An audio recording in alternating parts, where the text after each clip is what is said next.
सुप्रभात बच्चों। एक बार फिर से हम लोग आज कृषि चैप्टर को शुरुआत करते हैं। शुरू करते हैं शुष्क कृषि से। तो ऐसी कृषि प्रणाली जो पूर्णतः वर्षा पर निर्भर रहती है शुष्क कृषि कहलाती है। भारत के अधिकांश क्षेत्रों में शुष्क कृषि की जाती है। इस प्रकार की कृषि में सामान्यतः साल में एक ही फसल उगाई जाती है। मात्र 15% क्षेत्र में ही जहाँ सिंचाई की सुविधा उपलब्ध है वहाँ साल में 2 से अधिक फसलें उगाई जाती है। बात करें कृषि योग्य भूमि की, तो इस तरह की भूमि इस तरह की भूमि में 4 तरह की भूमि सम्मिलित की जाती है। जिससे पहला है शुद्ध बोया क्षेत्र, चालू परती भूमि, अन्य परती, कृषि योग्य, व्यर्थ भूमि। शुद्ध बोया क्षेत्र माने जितने वास्तविक क्षेत्र में बोया जा रहा है, जहाँ उत्पादन किया जा रहा है, वो शुद्ध बोया क्षेत्र के अंतर्गत आएगा। और ऐसी भूमि जो चालू परती भूमि है, यानी कि कुछ ही साल, यानी कि आप समझिए 1 साल 2 साल या 5 साल से कम से खेती की नहीं की जा रही है, वो चालू परती भूमि कहलाएगी। और अन्य परती जो कि 5 साल से अधिक वर्षों तक जिसमें खेती नहीं की जा रही है, वो अन्य परती में सम्मिलित की जाएगी। अगला है कृषि योग्य व्यर्थ भूमि। कृषि योग्य व्यर्थ भूमि में जैसे आपके सड़क हो गए, बागवानी हो गई, फलों का बगीचा हो गया, ठीक है, ये सारे जो हैं कृषि योग्य व्यर्थ भूमि में आ जाएंगे। जैसे निर्माण कार्य के लिए में संलग्न भूमि, जैसे जहाँ बिल्डिंग बना हुआ है वो कृषि योग्य तो है लेकिन वो व्यर्थ भूमि है। तो इन सारे के जितने भी मैंने ये प्रकार बताए हैं ये कृषि योग्य व्यर्थ भूमि के अंतर्गत आते हैं। अगला पॉइंट है बच्चों की शस्य गहनता क्या है। शस्य गहनता है कि एक ही कृषि वर्ष में एक ही भूमि में से एक से अधिक फसलों को उगाकर कुल उत्पादन में वृद्धि करना, इसे ही शस्य गहनता कहते हैं। शस्य गहनता का एक सूत्र भी है कि शस्य गहनता बराबर कुल बोया क्षेत्र बटे शुद्ध बोया क्षेत्र गुना 100। शस्य गहनता की दृष्टि से पंजाब भारत का अग्रणी राज्य है। शस्य गहनता को प्रभावित करने वाले कारक सिंचाई, उर्वरक, उन्नत बीज, यंत्रीकरण, कीटनाशक आदि हैं। वर्षाधीन कृषि, जब फसल केवल वर्षा द्वारा प्राप्त नमी के आधार पर पैदा की जाती है तब इसे वर्षा पोषित कृषि या वर्षाधीन कृषि कहते हैं। यह कृषि 2 प्रकार की होती है। शुष्क भूमि कृषि, जहाँ 75 सेंटीमीटर से भी कम वर्षा वाले क्षेत्रों में यह होती है। आर्द्र कृषि भूमि कृषि, यानी कि ऐसे क्षेत्रों में जहाँ 75 सेंटीमीटर से अधिक वर्षा होती है वे आर्द्र भूमि कृषि के अंतर्गत आते हैं। अब बात करें अंतर्राष्ट्रीय फसल अनुसंधान संस्थान, यह संस्थान आपका हैदराबाद में स्थित है। केंद्रीय शुष्क क्षेत्र अनुसंधान संस्थान, यह आपका जोधपुर में स्थित है। अब बात करेंगे हम लोग बच्चों कृषि के प्रकार की। तो कृषि के प्रकार है बच्चों, मुख्यतः 3 प्रकार हैं। एक प्रारंभिक जीविका कृषि, जब किसान पारंपरिक तरीके से अपने परिवार की आवश्यकता भर फसल उगाता है, इसे प्रारंभिक जीविका कृषि कहते हैं। इसमें उत्पादन कम होता है और बाजार में बेचने के लिए अनाज लगभग नहीं बचता। इसकी कुछ विशेषताएं हैं जो देख लिए कि पहला है कि आदिम औजारों जैसे पारंपरिक औजारों जैसे हल, कुदाल, लाठी आदि का प्रयोग होता है। परिवार या स्थानीय श्रम पर निर्भरता रहती है। वर्षा पर आधारित सिंचाई है। स्थान बदल बदल कर खेती करना, इसे ही झूम खेती या स्थानांतरण कृषि भी कह सकते हैं। इसका उदाहरण है बच्चों पूर्वोत्तर भारत, नागालैंड, मिजोरम, मणिपुर आदि में झूम की खेती। अब दूसरे प्रकार की कृषि प्रकार की बात करें तो जो है गहन जीविका कृषि, जब बहुत छोटी भूमि पर अधिकतम उत्पादन के लिए गहन परिश्रम किया जाता है तो उसे गहन जीविका कृषि कहते हैं। ध्यान रखिएगा बच्चों, अपने बिहार में अधिकतर गहन जीविका कृषि ही की जाती है, क्योंकि हमारे लोगों के पास बहुत छोटी छोटी भूमि होने की वजह से वे चाहते हैं कि उन्हीं छोटी भूमि में अधिक से अधिक उत्पादन किया जाए। इसमें किसान अपने परिवार की आवश्यकता के साथ थोड़ा बहुत अनाज बेचने लायक भी पैदा करता है। इसकी विशेषताएं हैं जैसे छोटी जोत की भूमि पर खेती, मानव श्रम की अधिकता, सिंचाई के साधनों का उपयोग, वर्षा पर आंशिक निर्भरता, धान, गेहूं, मक्का, दालें आदि प्रमुख फसलें हैं। यह कृषि घनी आबादी वाले क्षेत्रों में पाई जाती है। इस प्रकार की कृषि छिपी बेरोजगारी का स्वरूप भी प्रस्तुत करती है। इसके उदाहरण है उत्तर प्रदेश, बिहार, पश्चिम बंगाल, पंजाब और हरियाणा। बात करेंगे वाणिज्यिक व्यापारिक कृषि, जब खेती केवल बाजार में बेचने और लाभ कमाने के उद्देश्य की जाती है तो उसे वाणिज्यिक कृषि कहते हैं। इसमें उत्पादन बड़े पैमाने पर होता है और आधुनिक साधनों का प्रयोग किया जाता है। इसकी विशेषताएं हैं जैसे बड़े खेतों में आधुनिक तकनीक और मशीनों का उपयोग, उच्च उपज वाले बीज, रासायनिक उर्वरक और कीटनाशक का प्रयोग किया जाता है, सिंचाई की अच्छी व्यवस्था, एक ही फसल बड़े क्षेत्र में एक फसली खेती, एक फसली मतलब एक ही फसल लगाया जाता है। और फसलें जो है जैसे कि कपास, गन्ना, गेहूं, धान, जूट, तिलहन आदि का खेती इस वाणिज्यिक व्यापारिक कृषि में किया जाता है। इसके उदाहरण की बात करें तो पंजाब, हरियाणा और महाराष्ट्र में गन्ना व कपास की खेती की जाती है। अब बात करें रोपण कृषि की, तो रोपण कृषि वह पद्धति है जिसमें एक ही फसल को बड़े क्षेत्र में व्यावसायिक उद्देश्य से उगाया जाता है।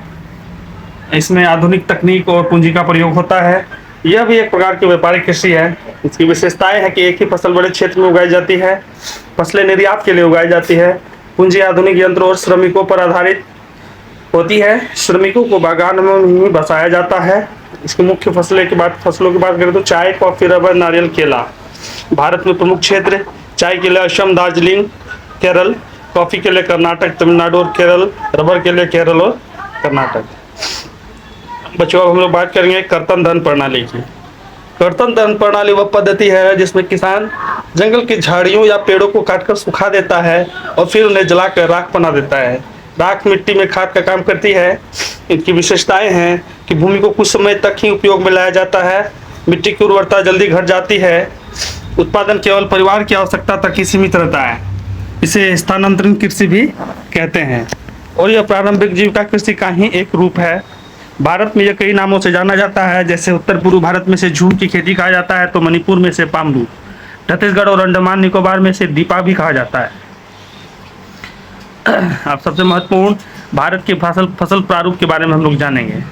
तो भारत में जलवायु, मिट्टी और वर्षा के अनुसार 3 मुख्य फसल प्रारूप पाए जाते हैं, जैसे रबी फसलें, खरीफ फसलें, जायद फसलें।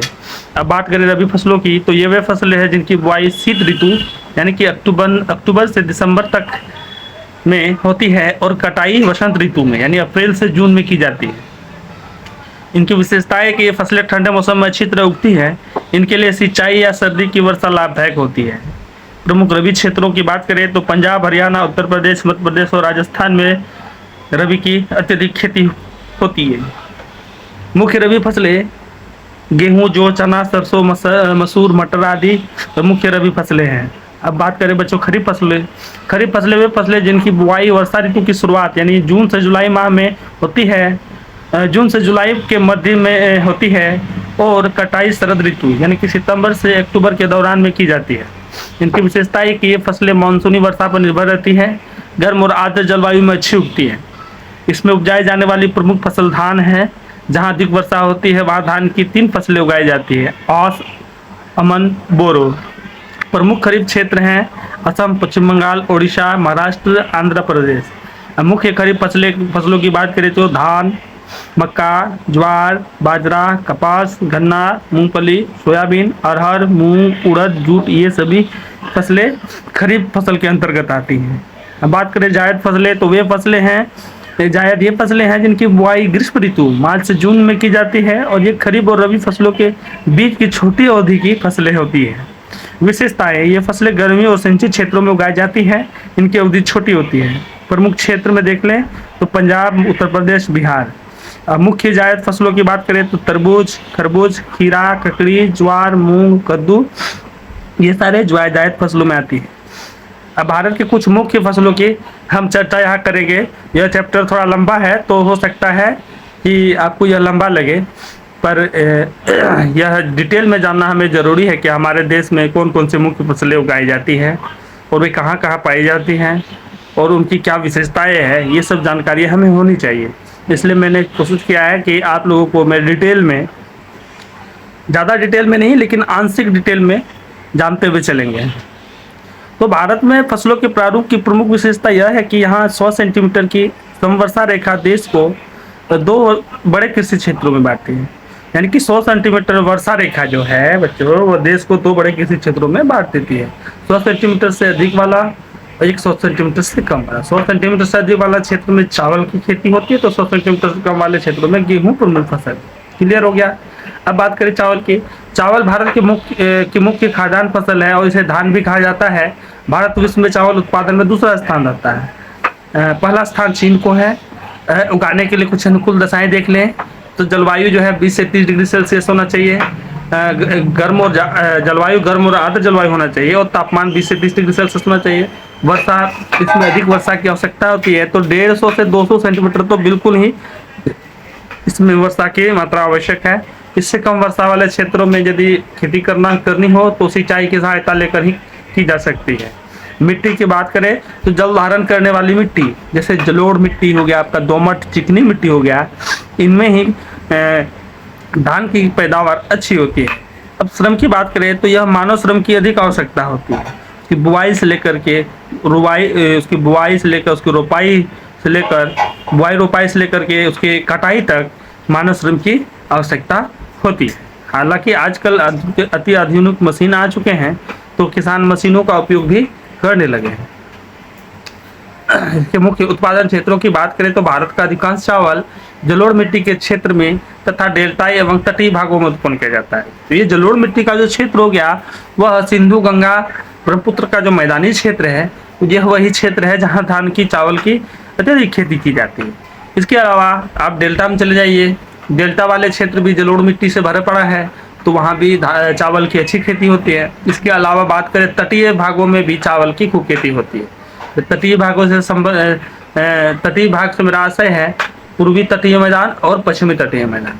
इसके अग्रणी राज्यों की बात करें तो पश्चिम बंगाल, उत्तर प्रदेश, आंध्र प्रदेश, बिहार, पंजाब, तमिलनाडु और उड़ीसा आ जाते हैं।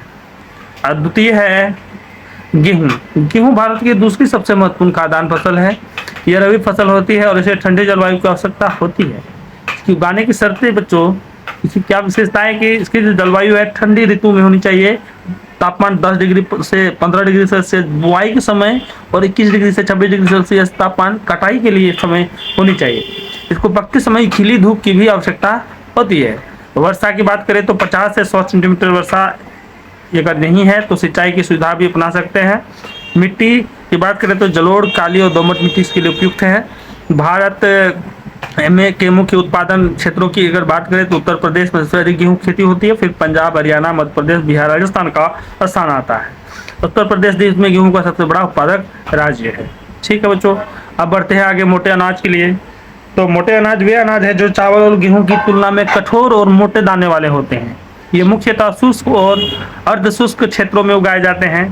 प्रमुख मोटे अनाज की बात करें तो ज्वार, बाजरा, रागी, मक्का। इनकी विशेषताएं इस प्रकार है कि इन्हें कम पानी और कम उपजाऊ मिट्टी में भी उगाया जा सकता है। ये पौष्टिक होते हैं, इनमें प्रोटीन, आयरन, फाइबर भरपूर पाया जाता है। ये सूखा प्रतिरोधी फसलें हैं, इसलिए इन्हें गरीबों का अन्न भी कहा जाता है। बात करते हैं मुख्य मोटे अनाजों के और उनके प्रमुख उत्पादक राज्यों की। ज्वार की बात करें तो ये महाराष्ट्र में सबसे अधिक उगाई जाती है। बाजरा में बात करें तो उसका उत्पादन सबसे अधिक गुजरात में है, रागी का कर्नाटक में, मक्का का मध्य प्रदेश में। इसलिए मध्य प्रदेश को मक्का का कटोरा भी कहा जाता है। अब बात करते हैं दालों की। तो हमारे भोजन में दाल प्रोटीन का स्रोत है। अरहर को छोड़कर बाकी अन्य सभी दालें वायु से नाइट्रोजन लेकर भूमि को उपजाऊ बनाती हैं। दालें खरीफ तथा रबी दोनों ही ऋतु में उगाई जाती है। जैसे अरहर, मूंग, उड़द आदि खरीफ की फसलें हैं, तो चना, मटर, मसूर आदि रबी की फसलें हैं। दालों को कम नमी की आवश्यकता होती है, अतः इन्हें शुष्क परिस्थितियों में भी उगाया जा सकता है। अब नेक्स्ट है बच्चों गन्ना। यह भी बहुत एक महत्वपूर्ण फसल है। गन्ना एक महत्वपूर्ण नकदी फसल है। यह मुख्य रूप से चीनी उद्योग, गुड़, खांड, शीरा और एथेनॉल उत्पादन के लिए उपयोग किया जाता है। भारत विश्व में गन्ना उत्पादन में दूसरा स्थान रखता है। अगर इनकी विशेषताओं की बात करें तो जलवायु उष्ण कटिबंधीय और उपोष्ण कटिबंधीय क्षेत्रों की गर्म जलवायु चाहिए। तापमान 21 डिग्री से 27 डिग्री सेल्सियस। वर्षा जो है 75 से 150 सेंटीमीटर वर्षा आवश्यक है। मिट्टी की बात करें तो गहरी उपजाऊ जलोढ़ एवं दोमट मिट्टी चाहिए। इसकी फसल मिट्टी की उर्वरता को जल्द ही समाप्त कर देता है, इसलिए इसकी खेती में काफ़ी मात्रा में खाद की जरूरत होती है। इसके मुख्य उत्पादक क्षेत्र 25 डिग्री उत्तरी अक्षांश के दक्षिण में ही पाए जाते हैं, इसलिए दक्षिण भारत में इसकी कृषि के लिए उत्तर भारत की तुलना में अधिक अनुकूल परिस्थितियां उपलब्ध है। अब बात करें मुख्य उत्पादन क्षेत्र। उत्तर प्रदेश भारत में प्रथम स्थान रखता है। महाराष्ट्र, कर्नाटक, पंजाब, हरियाणा, बिहार, उसके बाद इनका स्थान आता है। बच्चों एक क्वेश्चन पूछा जाता है कभी कभार कि गन्ने की खेती दक्षिण भारत में सबसे अधिक अनुकूल क्यों है। तो वहाँ की परिस्थितियाँ ही ऐसी हैं कि वहाँ वर्ष भर गर्म रहता है, क्योंकि वो उष्ण कटिबंध क्षेत्र में पड़ता है। विश्व रेखा से काफ़ी नज़दीक होने की वजह से वहाँ वर्ष भर वहाँ की जलवायु गर्म रहती है और साथ ही साथ वर्षा भी वहाँ प्राय ठीक ठाक ही हो जाती है और ये सारी जो परिस्थितियाँ हैं वह अनुकूल हो जाने की वजह से गन्ने की खेती वहाँ अच्छी हो सकती है। अब बात करते हैं तिलहन की बच्चों। तिलहन वे फसलें हैं जिनके बीजों से खाद्य तेल प्राप्त होता है। ये फसलें खाद्य उपयोग और औद्योगिक प्रयोजनों जैसे साबुन, पेंट, प्रसाधन सामग्री में भी काम आती है। अब मूंगफली, सरसों, सोयाबीन, अरंडी, बिनोला, अलसी और सूरजमुखी आदि भारत में उगाए जाने वाली प्रमुख तिलहन है। तो मुख्य उत्पादन क्षेत्र की बात करें तो जैसे मध्य प्रदेश सोयाबीन में प्रथम है, तो गुजरात मूंगफली में, राजस्थान सरसों में, उसी प्रकार से महाराष्ट्र, उत्तर प्रदेश और कर्नाटक में भी तिलहन की खूब खेती की जाती है। अब आइए बात करते हैं बच्चों चाय। चाय एक निर्यात प्रधान वाणिज्यिक फसल है। यह भारत की एक महत्वपूर्ण पेय फसल है। इसमें थीन नामक एक पदार्थ होता है जिसके कारण इसे पीने से हल्की ताजगी महसूस होती है। इस फसल के उत्पादन में भारत विश्व में दूसरा है तथा खपत में यह विश्व का सबसे बड़ा देश है। यानी कि उत्पादन में भारत चीन के बाद दूसरा स्थान रखता है, लेकिन यदि खपत की बात करें तो पूरे विश्व में सबसे ज्यादा खपत चाय का भारत ही करता है। ठीक है, अब इसकी शर्तें देख ले उगाने की, तो उष्ण और आर्द्र जलवायु चाहिए, 20 डिग्री से 30 डिग्री सेल्सियस, वर्षा 150 से 250 सेंटीमीटर वर्षा चाहिए ही, और वर्ष भर समान रूप से वितरित होना चाहिए। वर्षा भी समान रूप से वर्ष भर क्या होना चाहिए, वितरित होना चाहिए। सुबह का कुहासा और प्रतिदिन की बौछार पत्तियों की उपज में अत्यंत सहायक है। मिट्टी आपकी अम्लीय होनी चाहिए, उपजाऊ व जल निकासी वाली मिट्टी होनी चाहिए। ठीक है, तो ताकि वहाँ पानी जमा ना हो सके, इसके लिए ढलवार जमीन भी आवश्यक है ताकि पानी का जमाव जड़ों के पास नहीं हो सके। सिंचाई व श्रम की बात करें तो अधिक वर्षा तो यहाँ आवश्यकता ही है, लेकिन साथ ही साथ सस्ता श्रम भी इसके लिए बहुत आवश्यक है, क्योंकि झाड़ियों की सफाई एवं कटाई के लिए मानव श्रम की आवश्यकता होती है। अगर बात करें मुख्य उत्पादन क्षेत्रों की तो असम आ जाएगा इसमें। असम का ब्रह्मपुत्र और सुरमा घाटी जहाँ सबसे अधिक उत्पादन होती है। पश्चिम बंगाल का दार्जिलिंग और जलपाईगुड़ी वाला क्षेत्र, तमिलनाडु में नीलगिरी वाला क्षेत्र, फिर केरल का स्थान आएगा। अब बात करें कॉफी की तो यह चाय की तरह ही एक पेय पदार्थ है। यह एक प्रकार की झाड़ी पर लगे हुए फल के बीजों द्वारा प्राप्त किया जाता है। इन बीजों को पीसकर कॉफी पाउडर बनाया जाता है।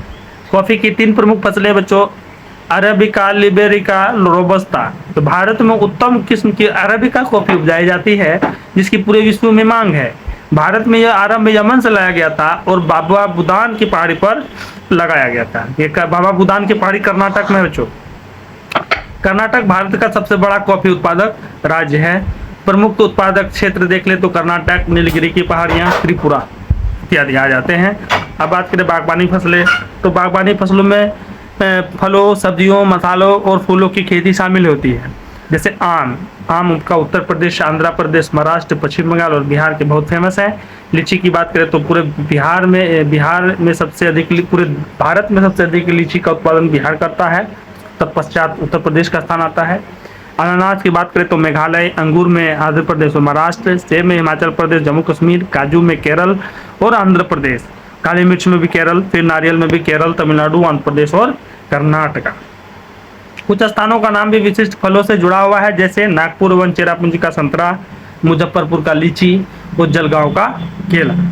अब बात करते हैं बच्चों, अब बिहार में बात करें तो हाजीपुर का केला भी बच्चों बहुत ही फेमस है।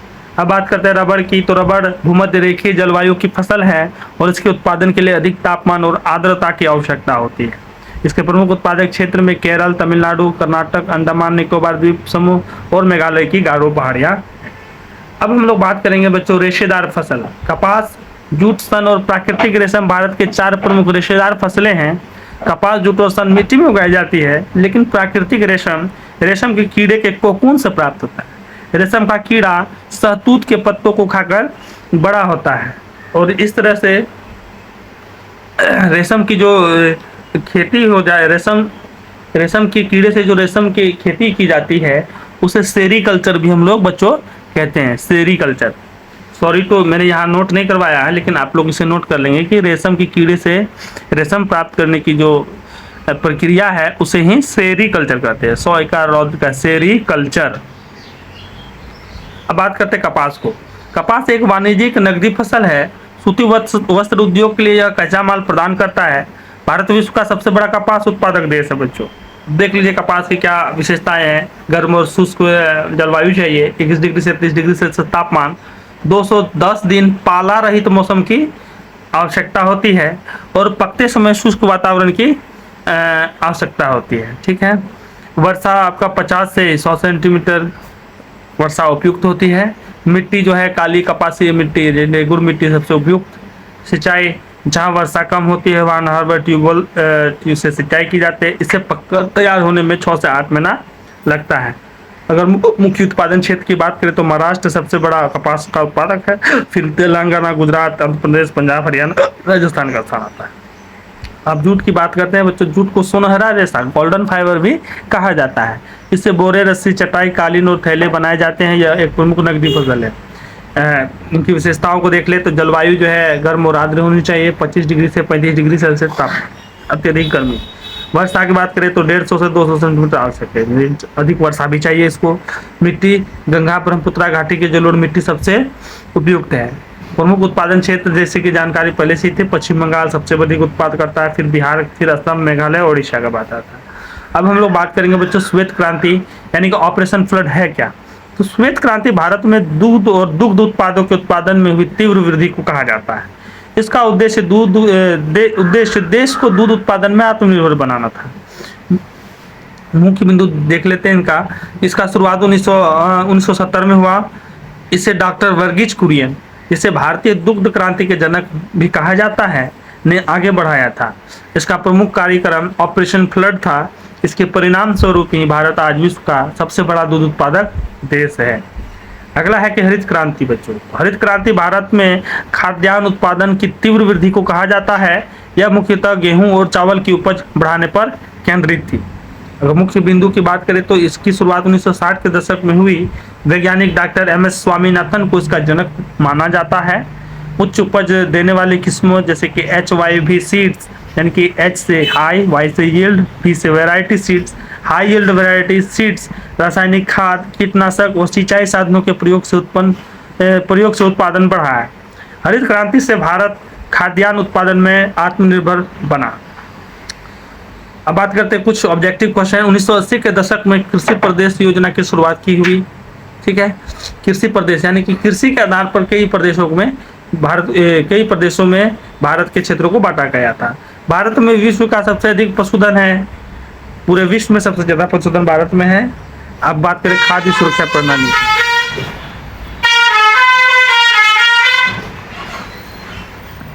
अब हम लोग बात करेंगे बच्चों खाद्य सुरक्षा प्रणाली की। तो इसके दो मुख्य अंग हैं, एक है बफर स्टॉक और दूसरा है जन वितरण प्रणाली।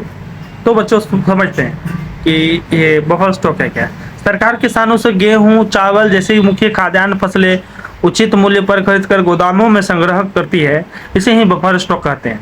FCI यानी कि food corporation of India buffer stock बनाने का कार्य करती है। इसका उद्देश्य है कि अकाल या आपदा के समय गरीबों को भोजन उपलब्ध कराना, किसानों को उनकी उपज का उचित मूल्य दिलाना। एक है जन वितरण प्रणाली, ये भी खाद्य सुरक्षा का प्रणाली का ही एक अंग है, जिसको डिस्ट्रीब्यूशन PDS कहते हैं, यानी पब्लिक डिस्ट्रीब्यूशन सिस्टम। सरकार गरीब और कमजोर वर्गों को सस्ती दर पर अनाज उपलब्ध कराती है। यह कार्य राशन की दुकानों के माध्यम से होता है। या कई जगहों पर जैसे हम लोग कोटा से भी चावल और दाल वगैरह उठाते हैं, गेहूं वगैरह उठाते हैं, तो यह जन वितरण प्रणाली के तहत ही हम लोग यह कार्य करते हैं। इसका महत्व है कि गरीबों को सस्ता भोजन देना, खाद्य सुरक्षा सुनिश्चित करना, भुखमरी को रोकना।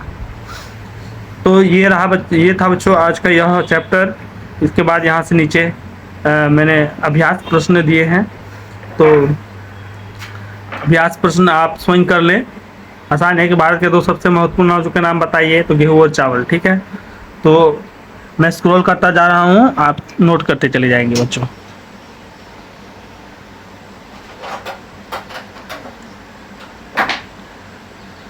उसके बाद आपका ये सेकंड वाला अंतर बताओ है, नकदी फसल और रोपण फसल में क्या अंतर है। फिर व्यापारिक कृषि और निर्वाहक कृषि में क्या अंतर है।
तो यहीं तक बच्चों मैं आज के चैप्टर को विराम देना चाहूँगा। तब तक के लिए हम लोग अगले चैप्टर के लिए बढ़ें। जब तक हम लोग अगले चैप्टर में बढ़े तो तब तक खूब ढेर सारी मेहनत करें और आप लोगों को एग्ज़ाम की हार्दिक शुभकामनाएं। 24 तारीख से आप लोगों की परीक्षाएं, अर्धवार्षिक परीक्षाएं शुरू होने जा रही है। तो बेस्ट ऑफ लक और खूब पढ़िए, खूब मेहनत कीजिए और हाँ, बड़ों का आदर अवश्य कीजिए। Till then, good bye.